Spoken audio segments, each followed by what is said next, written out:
Caption close Rio de Janeiro, AP, one night about a year ago, Leandro Mota Generoso was sleeping on a street in downtown Rio de Janeiro when he felt something jagged strike his face.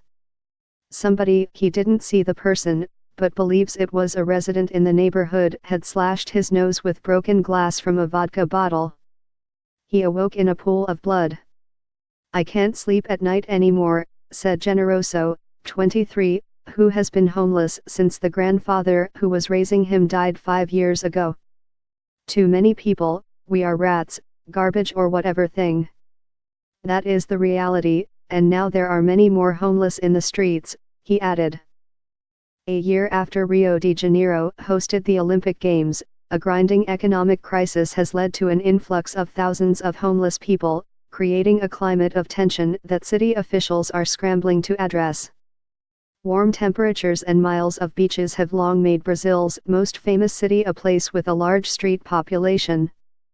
But city officials say it's more than tripled in the last few years, to an estimated 15,000 people.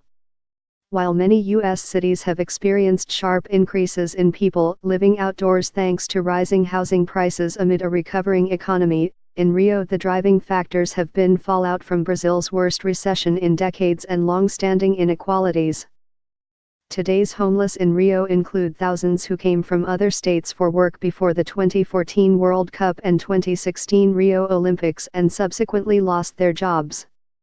Rio de Janeiro is facing the worst possible scenario when it comes to the homeless, said Pedro Fernandes, the city's Secretary of Social Assistance and Human Rights. "We have never had such a large number in the streets. Tensions have been steadily increasing, particularly in affluent and tourista neighborhoods where residents and businesses are frustrated with the throngs of people sleeping on the streets." In August, a residential building in the iconic Copacabana neighborhood installed sprinklers below its awnings to rouse unwanted campers below. The city later forced the sprinklers to be removed.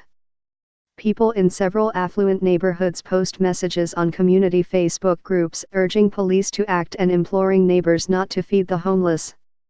In some cases, violence has erupted.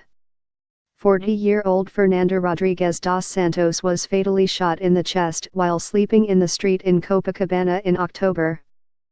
Police say 24-year-old Rodrigo Gomes Rodrigues, a medical student who lives in the neighborhood, has confessed to the killing. Police say he and a friend argued earlier in the night with another homeless person, went to get a gun and returned looking for revenge. "How many Fernandes are still in the streets?" said Willem Rodrigues dos Santos, Fernandes' brother. "We can't accept that this aggression becomes normal." Carla Beatriz Nunes Maia, from the Public Prosecutor's Office, has been leading visits to the homeless at night to get a sense of what they are facing. She says complaints about rough-handed tactics by police have given way to even more complaints about friction with residents in affluent neighborhoods. "There is a repressive movement to keep people from helping the homeless," said Maya, referring to the calls on social media not to give food or money.